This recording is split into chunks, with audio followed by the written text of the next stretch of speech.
Paz do Senhor a todos. Aqui quem vos fala é a pastora Lorena e a gente vai falar um pouco, né, sobre esse profeta Sofonias, né?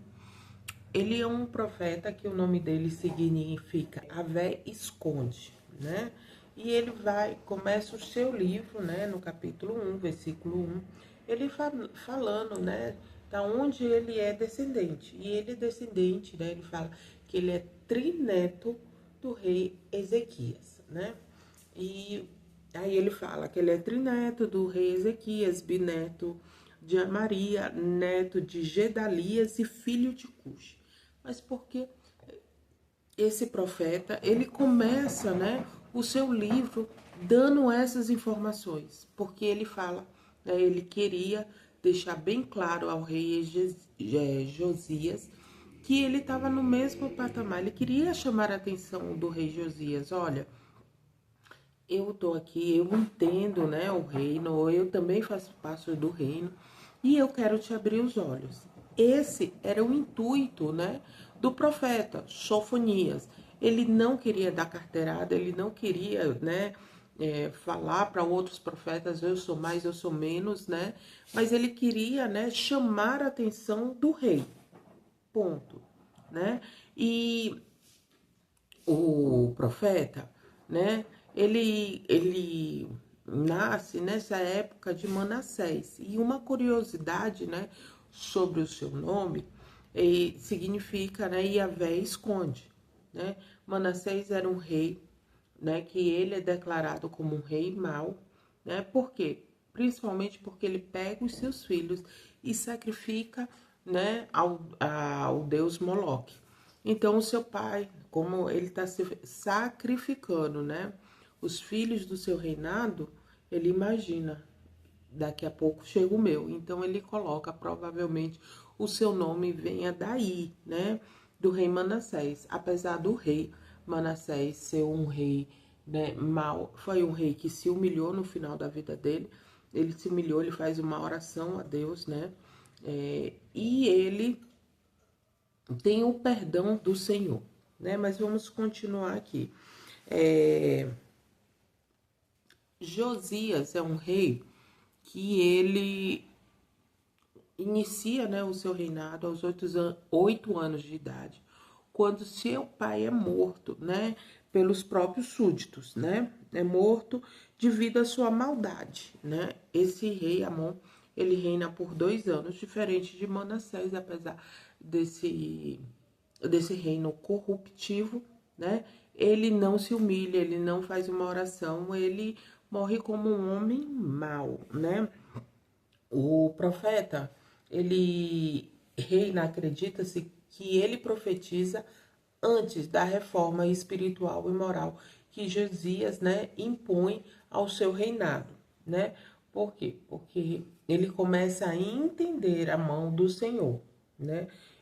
Josias, ele vai, apesar dele inicia o seu reinado, ele mandando matar, né, todos aqueles que mataram seu pai, mas ele tem misericórdia, né, desses servos. Ele disse assim, ó, os servos, os filhos dos servos não vão pagar pelo pecado dos seus pais, né? Ele inicia o seu reinado dessa forma, o que começa a chamar a atenção, né, dos profetas da época.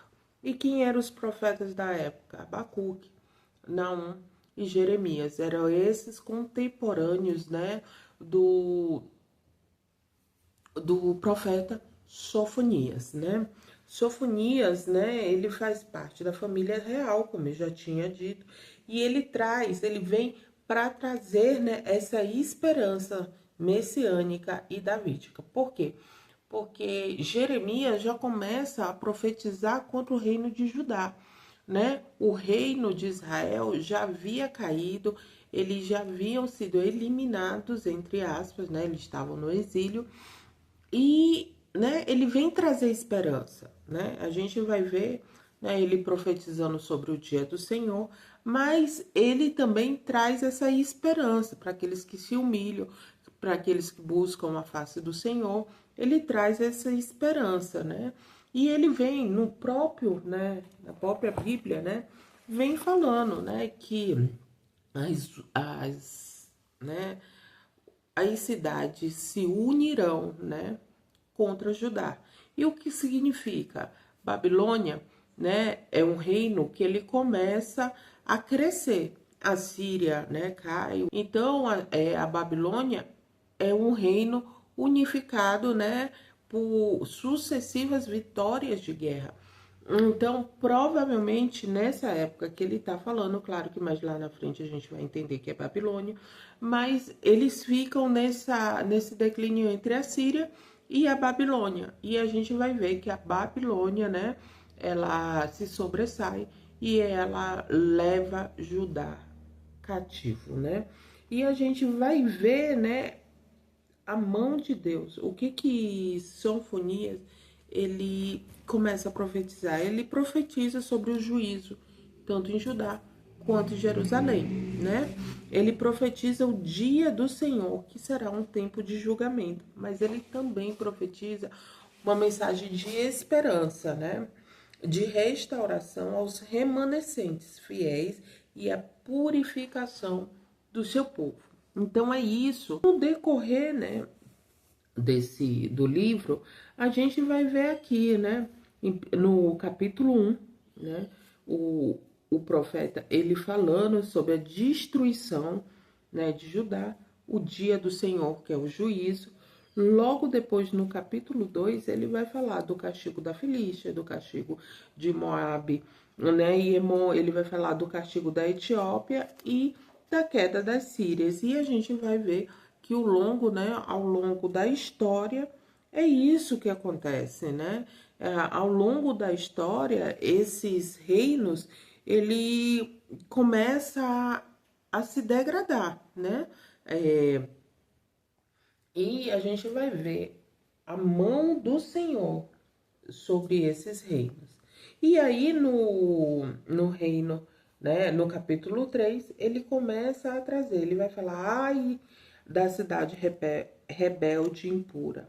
Não houve ninguém que aceitasse a correção, não confia no Senhor e não se aproxima do seu Deus. No meio dela, seus líderes são leões que rugem. Os seus juízes são como lobos, né?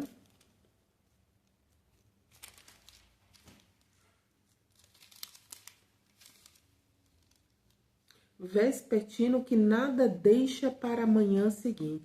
Seus profetas são irresponsáveis, são homens traiçoeiros.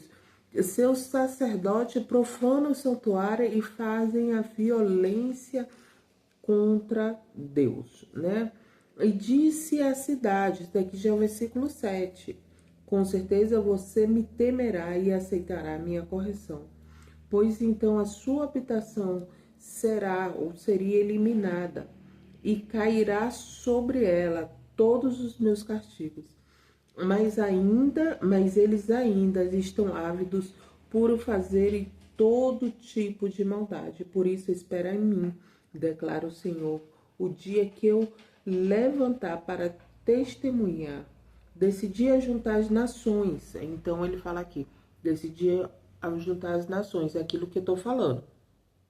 Que Babilônia, ele faz, né, ele está vencendo, né, ele vence as guerras, então ele une essas nações, não por uma união pacífica, mas união sobre guerra, né?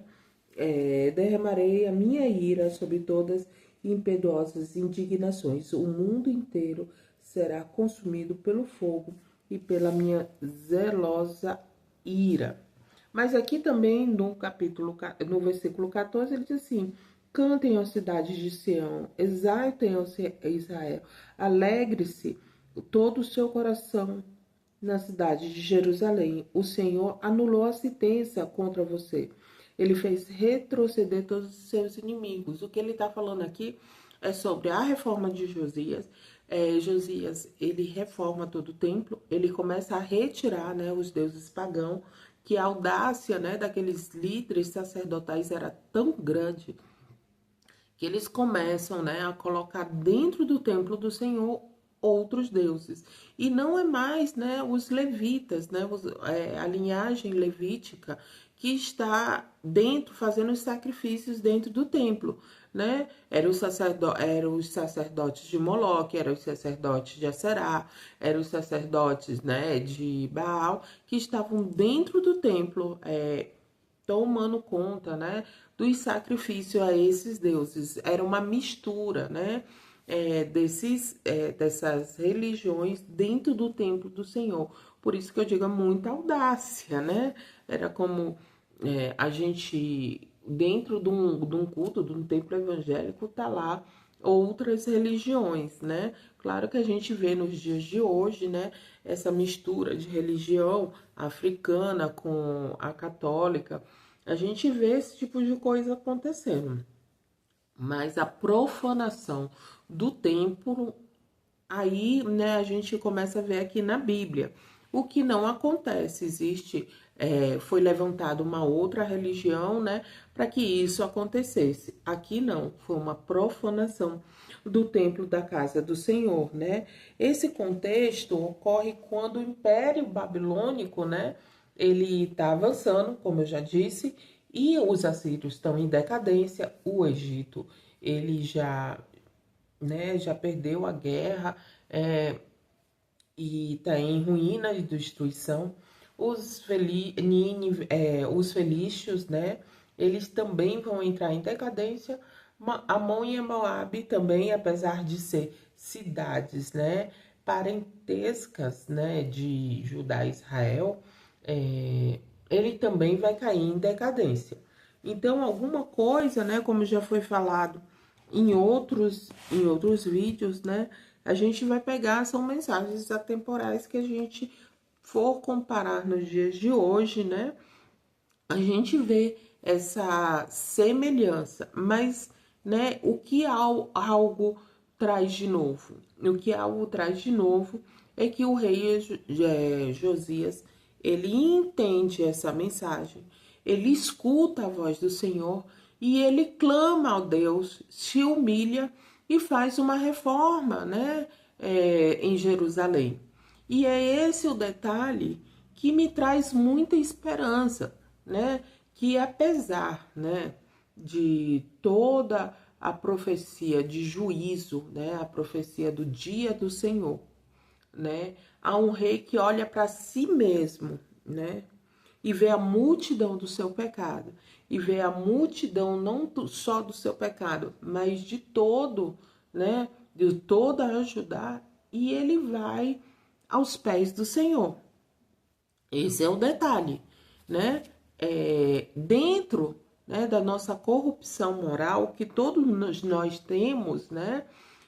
Se a gente fosse santo, a gente não estaria mais aqui, a gente já teria subido. Dentro da nossa corrupção moral, o que a gente tem feito diante aos pés do Senhor? Essa é a grande pergunta que nos faz. Será que a gente tem tratado, né, o nosso pecado diário como o pecado de estimação, como, é assim mesmo. Ou, eu nasci assim, vou morrer assim. É o meu jeito mesmo, eu tenho esse jeito de Pedro, esse jeito sanguíneo, e as pessoas têm que me aturar desse jeito. Tem que me aturar falando palavrão, tem que me aturar explodindo, tem que me aturar. Será que é isso que Deus, né, ele quer dos seus líderes, ele quer, né, do seu povo cristão, do seu rebanho, né? São coisas que a gente precisa colocar aos pés do Senhor, a gente fazer uma renúncia da carne, né? Para que algo se transforme sobre a nossa vida, né? A gente não pode deixar que o pecado faça parte do nosso cotidiano. A gente precisa reformar o nosso templo. Que templo? Nós mesmos, porque Jesus fala que somos templo e morada do Espírito Santo. Então a gente precisa reformar o nosso templo. Assim como Josias, ele reformou toda, né, uma cidade, Jerusalém, Judá, toda essa região, todo esse reino, né? A gente precisa reformar o nosso caráter, reformar a nossa família, reformar o ambiente que nós estamos, né? esse final, né, de mensagem é algo particular meu, é algo que eu quero trazer para você, né, uma consciência, né? Claro que eu estou trazendo um estudo, é um estudo de um contexto do tempo e espaço, para quem Sofonias ele estava profetizando o que aconteceu nesse reino, né? E a esperança do Senhor. E para nós? Isso daqui é o nosso contexto, né, de estudo. Agora eu pergunto, e para nós? O que que a gente está trazendo de novo para nossa casa, para nossa família, né, para o nosso meio, dentro da nossa igreja? Será que a gente está incentivando a mudança, né, de outras pessoas, ou a gente está incentivando a corrupção de outras pessoas? Eu sempre falo, um líder que ora, né, tem uma família que ora, tem uma igreja que ora. Um líder que rouba, tem uma igreja que rouba e tem uma família que rouba, né? Um líder que faz um estudo da Bíblia, tem uma família que procura estudar a Bíblia e tem uma igreja que procura estudar a Bíblia. Então eu sempre digo assim, um pai e uma mãe, ele sempre vai, né, ser exemplo para os seus filhos. Um líder espiritual, ele sempre vai ser exemplo para a sua igreja. E é isso que eu quero trazer hoje, tá? Josias, apesar de começar o seu reino, né, com um ar de vingança, ele começa, né, o seu reino com esse ar de vingança, porque o seu pai morre, ele manda matar, né, todos aqueles que mataram o seu pai, mas ele tem um olhar de misericórdia para os seus filhos, né, e o profeta Sofonias, ele poderia deixar como estava, mas ele se levanta porque ele acredita nessa redenção, né, de caráter, nessa redenção, né, de atitudes. Então vamos nesse dia de hoje tentar fazer essa redenção no nosso próprio caráter. Não adianta a gente querer mudar o caráter do outro, né, com falácias, mas a gente pode mudar o caráter do outro com exemplos. Amém? Que o Senhor dê para você um dia abençoado, debaixo da sua graça, debaixo do seu amor, trazendo para você essa vontade de conhecer a Bíblia, o profeta Sofonias, né? Não ficar só nas minhas palavras, mas conhecer a palavra do Senhor de forma genuína e íntegra. Em nome de Jesus, amém e amém.